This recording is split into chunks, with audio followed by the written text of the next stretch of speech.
Grassley. Yeah, thank you very much, and thank you,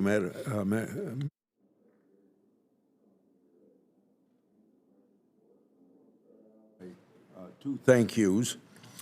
First of all, you very quickly instituted the hearing aid law that Senator Warren and I sponsored. I also want to thank you for enabling the transition health plans to continue, because 65,000 Iowans are benefiting from that action, and many of these people are farmers and small business owners. Letting them continue has been a bipartisan priority under President Obama, Trump, and now Biden. So I hope HHS allows them to continue in the future beyond 2024. Now let me go to my first question. Members of this committee, including this senator, investigating the deadly failures of our nation's organ donation system, the organ procurement and transplantation network. I've been looking into this network a long period of time. The problems have gotten worse. Thousands of patients are dying every year, and billions of taxpayers' dollars are wasted because of gross mismanagement. The system is rife with fraud, waste and abuse, corruption, and even criminality. This committee has received credible allegations regarding the United Network for Organ Sharing, relating that organization threatening whistleblowers, including even patients and caregivers. Simply put, this is beyond unacceptable. These efforts appear to be part of an attempt to cover up failures and prevent competition for its government contract. So, question to you, I hope that you can commit to fully investigating all instances of whistleblower retaliation and harassment. Would the HHS commit to removing anyone involved in that improper conduct from any involvement in the organ procurement and transplantation network leadership and committees? And if you don't agree with me, why not?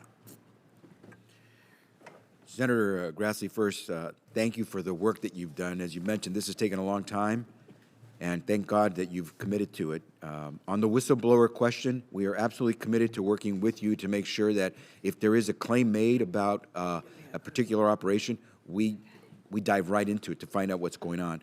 But let me give you the more important news. Today, we are announcing at HHS that we are going to put forward a modernization initiative, which will do a number of things that I think you're going to like. One, we're going to call for competition in who becomes the contractor for these organ procurement and the transplant services. And so it will no longer be just one company that the way it's been for, 40 years. So that's one big change that will occur. Secondly, we're going to require transparency. They got to start sharing their data. They can't hide, as you just said, behind this confidentiality and say, we can't show you what's gone on because it's confidential. We're going to require far more data transparency. Again, this follows all the work that you've done.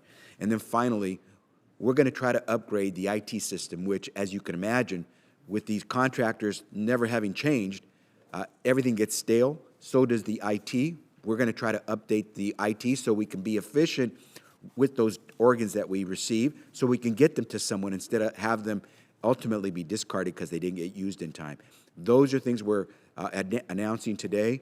And in the president's budget, he calls for resources so we can implement this. So we're absolutely going to call on you for your help to try to move this forward, get your input. But again, much of what we're announcing today is a result of the work that you've done over the years.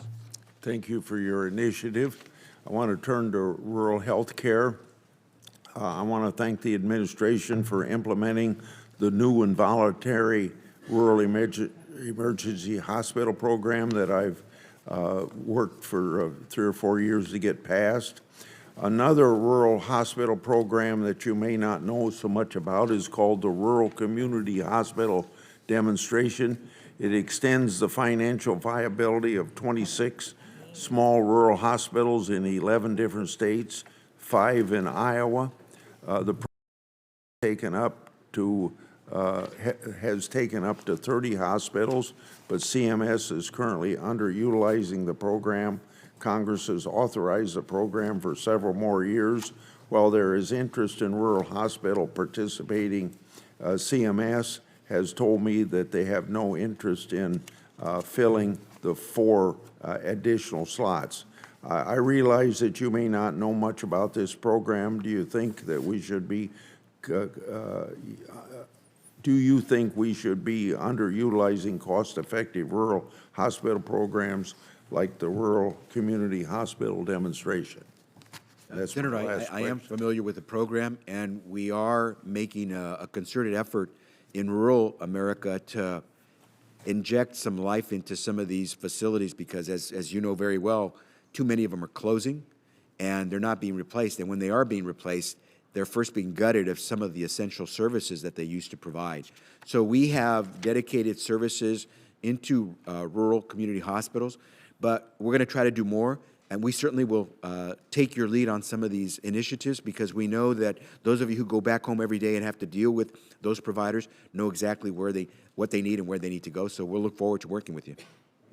Mr. Secretary, thank you, Mr. Chair. While he's in the room, let me thank Senator Grassley for working in such a bipartisan way over the years to improve this system with respect to organs and organ procurement. Yesterday, there was, in my view, a big victory for families across the country who've been fighting for a more effective organ procurement and transportation system. The administration indicated they work with us to have more competition in this UNOS contract.